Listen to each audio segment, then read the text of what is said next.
All right, so I was working on a chainsaw today and it has a failure that's pretty interesting that I'd like to show you guys. And before I show it to you, I want to explain briefly the test that I was doing, called a pressure test, and explain to you what that does and why it matters. So if you are unfamiliar with two strokes, they differ from four strokes in several ways, but one of the ways that they differ has a big effect on the type of failures you can see. So this is a two-stroke out of a small weed eater. There's the crank and the counterweight and the connecting rod there. And there's the cylinder and the piston right there. Now, a two-stroke gets its name because the firing cycle only has two strokes. It has the downward stroke, like that, and it has the upward stroke. And every time the piston's at the top, the spark plug fires, and you get a power stroke. So there's basically two things that happen at the same time. As the spark plug fires, the piston begins to come down. And as it comes down, the gases that were on top of the piston that just exploded essentially go out through the exhaust port. So basically you have a power and an exhaust stroke at the same time.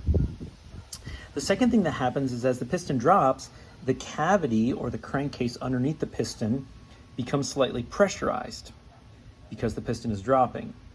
And as that happens, the gases that were here, which is a combination of oxygen and fuel because they've come from the carburetor, go up through a transfer port and go on top to be burned.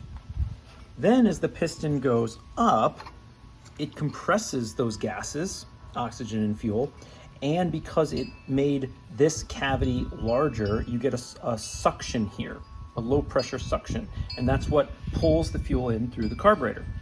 Now, I'll show you the transfer ports really quick.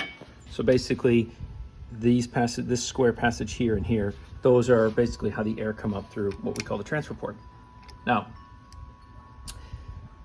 if the crankcase area is not sealed properly, then this area cannot be pressurized, and it can't be pressurized properly with high and low pressure.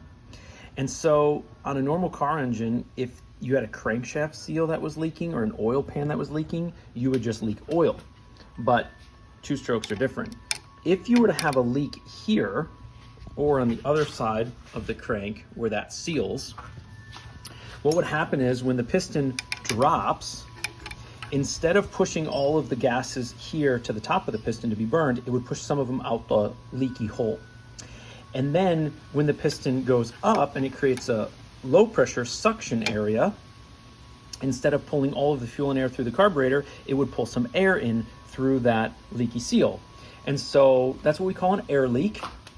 And it causes the engine to run lean, which eventually causes damage and scoring and a seized engine. So I'm working on a saw right now, the MS290 you may have seen earlier, and it had several problems. I got those problems resolved, and I was using the saw cutting, and it would start and run fine. It would rev up really good, but as the saw got hotter and hotter and hotter, it started running worse and worse and worse and worse. And it also was not taking very well to tuning. So as you made adjustments to the carburetor, it didn't seem to be responding like it should be. And that's one of the symptoms of an air leak. Now, one thing that you can do is you can take your chainsaw and you can flip it in different orientations, and sometimes it'll run differently because if the crankshaft seal's leaking, it might seal better or worse when the crankshaft is vertical versus horizontal. But in this case, it didn't do that. So I'm going to show you now how I found the problem. Another example where the outdoor sink is awesome. So this is the chainsaw with a lot of pieces removed. I have a small hand pump hooked up to an adapter that goes in the spark plug hole. I took the muffler off and put some rubber in between it and the engine to block it off. And I use this device to plug up where the carburetor attaches to the intake. Now you'll see a drill bit down there. That's because I plugged the end of what's called the impulse line. The impulse line is what takes a little bit of the high and low pressure that comes out of the crankcase and causes the fuel pump in the carburetor to work. I'll explain that in some other video. When I pressurize the hand pump, which I'm going to do now, you'll see bubbles. And if you look carefully, they're coming out of that rubber line. Now, this is very difficult to see when it's in your hand, but there's a small cut in that line. Now that has two effects. The first effect is you pull air into the crankcase through that hole, a very small amount, but you also don't have the correct amount of pressure going to the carburetor to cause that fuel pump to oscillate. And so essentially you begin to run out of fuel at high RPMs because basically your fuel pump isn't working properly.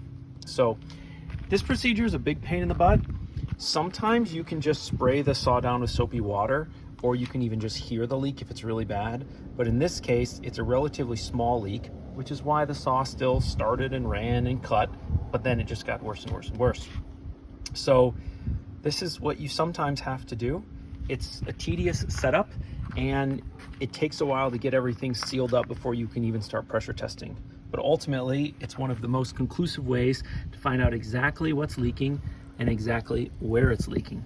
So I hope that explains some things to some of you who are curious, and I hope that helps somebody. Take care.